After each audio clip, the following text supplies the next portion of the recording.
ৰাইজৰ দলৰ আজি প্ৰতিষ্ঠা দিৱস গতিকে আমি আমাৰ দলৰ প্ৰস্তুতি আমি চলাই আছোঁ ক'ত খেলিম সেই সম্পৰ্কতো আমি এটা পৰিকল্পনা প্ৰস্তুত কৰিছোঁ ক'ত খেলিব খুজিছোঁ সেই সম্পৰ্কতো আমি যিবোৰ অনানুষ্ঠানিক সভা তাত আমি যিমান পাৰি আমাৰ ফালৰ পৰা ইংগিত আমি দিছোঁ বা আমি সেই ধৰণে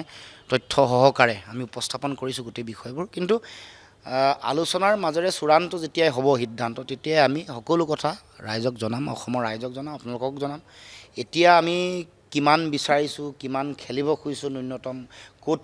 কোন প্ৰাৰ্থীয়ে খেলিব সেই সম্পৰ্কত সেইবোৰ কথা আমি অন কেমেৰা ক'ব খোজা নাই পৰৱৰ্তী দিনত চূড়ান্ত হ'লে আপোনালোককে প্ৰথম আমি জনাম মানে যিমানে খেলোঁ আপোনালোকক জনামেই এইটো অন কেমেৰা ক'ব খোজা নাই যেতিয়া চূড়ান্ত হ'ব তেতিয়া ক'ম নিশ্চয় খেলে নিশ্চয় হ'ব নিশ্চয় চলিব গুৱাহাটীত খেলিব লাগিব বেলেগ ঠাইসমূহতো খেলিম নিশ্চয় আমি এটা পৰিকল্পনা ব্লু প্ৰিণ্ট এটা আছে ক'ত আমি জিকিব পাৰোঁ উইনিবিলিটি থকা এই মানে এই ফেক্টৰটো কনচিডাৰ কৰা যিসকল প্ৰাৰ্থী আছে মানে জিকিব পৰা সক্ষমতা যাৰ আছে য'ত সাংগঠনিক ভেটি শক্তিশালী হৈছে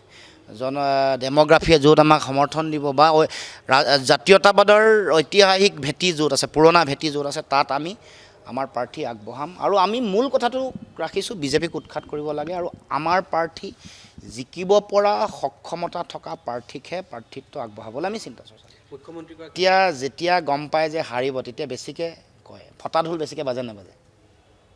জানে যে হাৰিব এইবাৰ তেওঁৰ সান্দহ খোৱা বালি তল গ'ল আৰু চিণ্ডিকেট কমিশ্যন ৰাজ চলাই পৰিয়ালকেন্দ্ৰিক যিটো মানে এটা ব্যাপক সম্পত্তি লুণ্ঠনৰ যিটো কাৰবাৰ মুখ্যমন্ত্ৰীৰ দায়িত্ব লোৱাৰ পিছত সেইটো যে এবাৰ শেষ হ'ব এইটো গম পাই মুখ্যমন্ত্ৰীয়ে জিতিকো আৰম্ভ কৰিছে সেইকাৰণে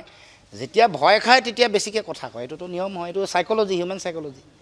এছৰ ভোটৰ যিটো ভুৱা ভোটাৰ প্ৰসংগত আপুনি এটা মন্তব্য কৰিছিলে যে 31খন জিলাক লৈ